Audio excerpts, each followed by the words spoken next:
Everything changed the moment the squirrel collapsed beneath the ancient fig tree. Its tiny chest rose and fell weakly, eyes half shut, legs twitching as it struggled to breathe. The jungle usually paid no attention to small creatures in their final moments.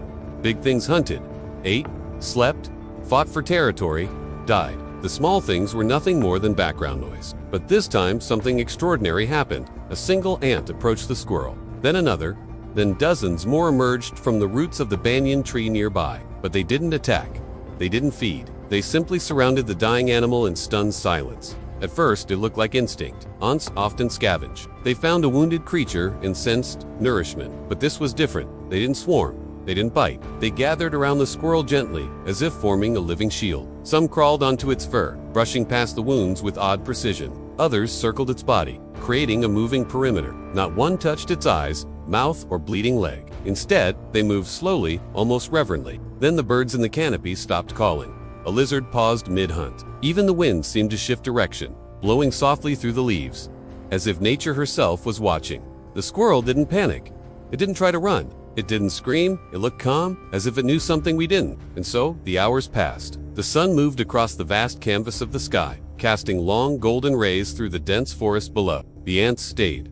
Not one left. When a large beetle wandered too close, the ants blocked its path. When a hungry bird flew overhead, it hesitated and moved on. Something about this moment had changed the rules of the jungle. And then as the squirrel's breath slowed, something remarkable occurred. The ants began to bring leaves, small ones, green and fresh. They carefully placed them over the squirrel's wound, layering them like a blanket. It wasn't just instinct, it was care, protection, maybe even mourning. As twilight deepened, the forest grew hushed. The squirrel's heartbeat, once a frantic tattoo against the rough bark, grew faint, then imperceptible. By sunset, the squirrel had passed. Yet the ants remained, still guarding the small, lifeless body until night fell. In the morning, the jungle woke to find the small creature gone, carried off not by scavengers, but by the very ants who had watched over it throughout the night. No one can explain exactly why it happened, but some believe ants, like many wild beings, possess an intelligence we have only begun to understand. An intelligence that sees beyond the boundaries of species, an understanding that transcends the instinct to eat or be eaten. This is a true story that happened in the rainforest near Silent Valley Wildlife Sanctuary in India. But what led to this strange event? You might be wondering, what made these ants act so unusually? What caused them to abandon their predatory instincts and display such strange behavior towards this squirrel? For that, let's take a closer look at the life of ants and see how social intelligence, learning, and their unique colony structure might play a role in understanding this incredible event. Social intelligence, learning, and colony structure. Ants live in highly organized colonies with a division of labor among their members. Different ants within a colony have different tasks and responsibilities. This level of organization requires advanced social intelligence and communication skills. Foraging parties, which are groups of ants that go out to find food, often follow pheromone trails laid down by other ants. Pheromones are chemical substances that ants release into the environment to communicate with other ants. If a foraging party finds food, they can leave a pheromone trail leading back to the food source. Other ants in the colony can follow these trails to locate the food and bring it back to the nest. The foragers, therefore, learn from each other where to find food sources. Over time, this collective knowledge is shared among the ants in the colony, creating a sort of communal memory. When a new ant joins the colony or takes on a new task, it can learn from the experiences and knowledge of other ants, allowing it to perform its role more efficiently. Now, let's think about the events that unfolded under the ancient fig tree. The ants that initially found the squirrel likely noticed its distress and realized it could be a potential threat. However, the sight of so many ants surrounding and protecting a wounded creature is likely to elicit fear and submission in most animals. The squirrel, being a prey animal, would instinctively know that ants are predators, and it would understand the danger it was in. When the squirrel was still alive, the ants probably didn't feel threatened.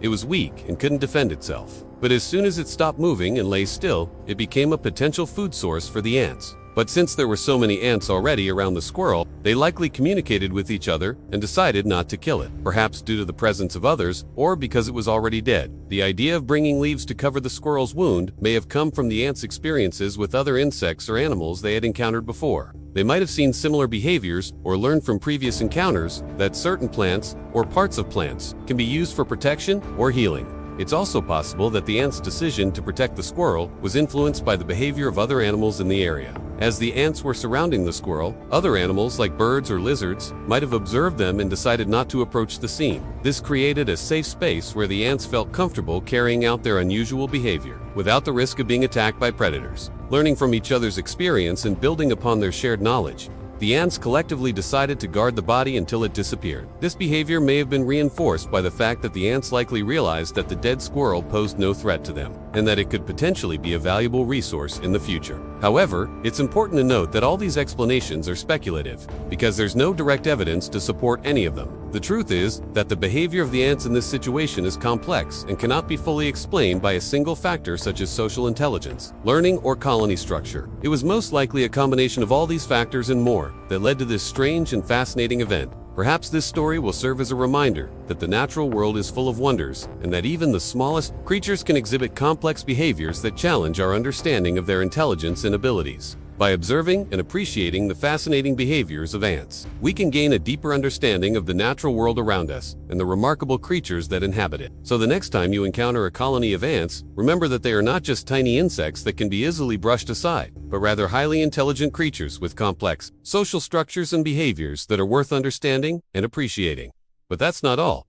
There's more to this story. According to some, the ants may have displayed this strange behavior not just because of their social intelligence, learning, and colony structure, but also due to the presence of a sixth sense known as intuition. What if the ants had a hunch, a gut feeling that the dead squirrel held something special? Perhaps they sensed a connection to something greater, a link to the ancient wisdom of the jungle itself. Could this intuition have guided them to perform this strange ritual, to honor the dead creature in a way that defied the laws of nature? Imagine for a moment the vast network of interconnectedness that exists in the natural world. Every creature, every plant, every rock and stream is linked together in a web of relationships that stretch back millennia. The ants, with their deep connection to the earth, may have been able to tap into this network, sensing the energy and wisdom that flows through all living things. Could it be that the ants intuited the importance of the dead squirrel, that they understood in some primal way that it was more than just a dead animal? Perhaps they recognized the opportunity to connect with something ancient and powerful, to pay their respects to a creature that had lived and died in harmony with the jungle. If this is true, then the ants' behavior becomes even more remarkable. They were not just acting on instinct or following learned behaviors. They were making a conscious decision to honor the dead and to connect with the spirit of the jungle. But why would they do this? What purpose did it serve? Perhaps it was a way for them to give back to the jungle,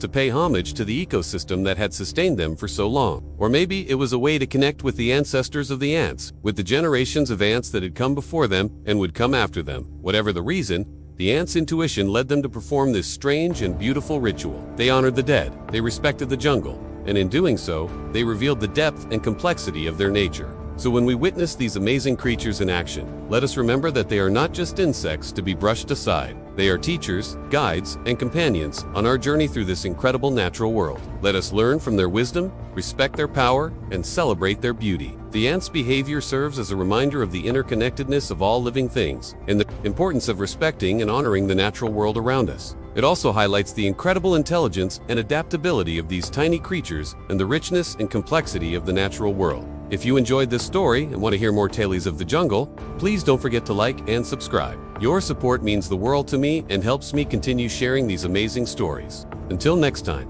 stay curious, stay kind, and remember that even in the smallest of creatures, there is magic to be found.